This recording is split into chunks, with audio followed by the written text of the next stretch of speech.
All right, when I decide where I'm going to put these, right, what am I looking for? Let me show you real quick, and go ahead and get this done.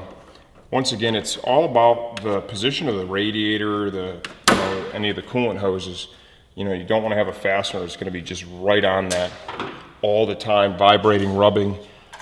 So clearly back here, right, what I want to do is I want to be as far to the rear as possible. There's two styles of Dzus that you can use. These are the slip-on type. That's what I ordered with this kit. There's also a rivet style. Those are cool too. I like those. But for this one, we just want a slip-on. So I'm going to position that, and then I'm looking behind here, and the center point of that fastener, if you want to come around there, Steve, it's going to be on the other side of the radiator. So we're good to go. There's not going to be any contact there. Effectively, same principle here.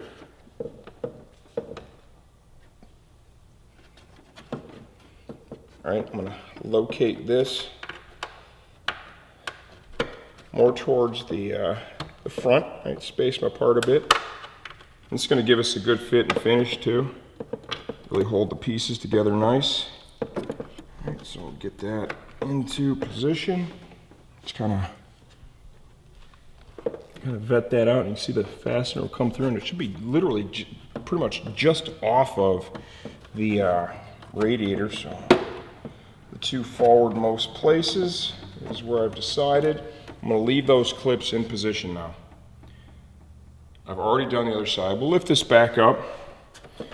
Go ahead and put the fasteners in. This is just going to give me an opportunity to eyeball this and make sure the gaps are good. And I don't need to favor the way I drill the holes in one direction or another to get a good fit, okay? So slip all this back into place, like so. And tug a little bit to get a fit, but you can see I'm going to be able to realistically just put it right where it needs to be, okay? Okay, now I'm going to mark these.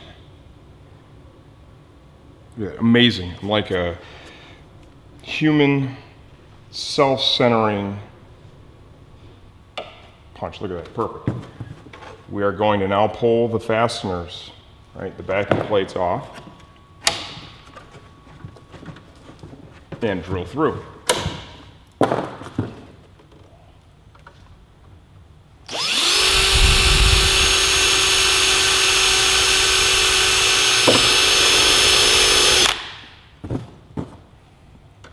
See, I've got a male portion of the fastener here, right? I'm gonna, as I go, check the tolerance. What I want here, especially on the inboard one, is I want to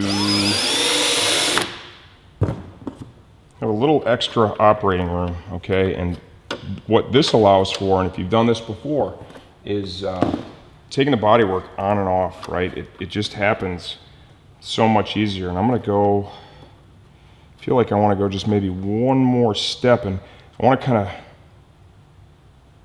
mirror the size of that hole right there, right? You can see how it's almost just a tickle oblong too. And this allows for the bodywork to go on and off a lot easier. These don't need to be super tight. If they are, it's just going to increase the difficulty.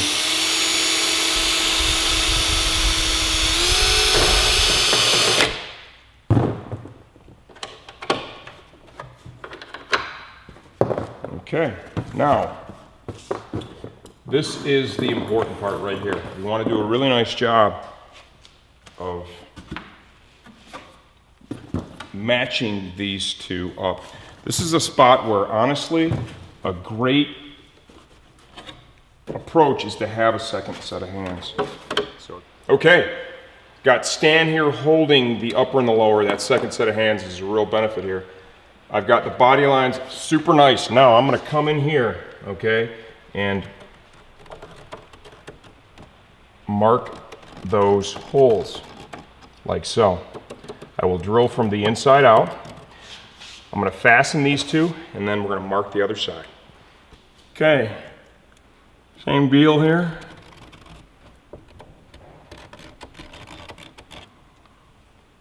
And now we'll go ahead and drill and fit both sides. Okay, now when you're mounting, right, you're working in this area where you can see there's definitely some curvature to this. It has an impact on the spacing, you know, of the fastener and the way everything comes together.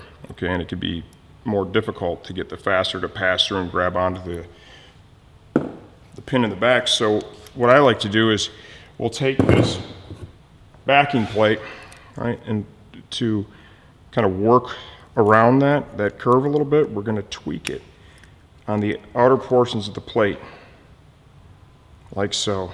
Okay, I'm not going crazy with it, but I'm going to put a little contour to it, and what that's going to do, it's going to help manage that curve a little bit, and it's going to make your life a whole lot easier when it comes to getting the fasteners in and out. And then, as normal, just go ahead and slip it into place and center it up. Okay, and you can see right there, instead of it kind of increasing this gap, it just allows it to slip right in, boom, boom, you're good to go.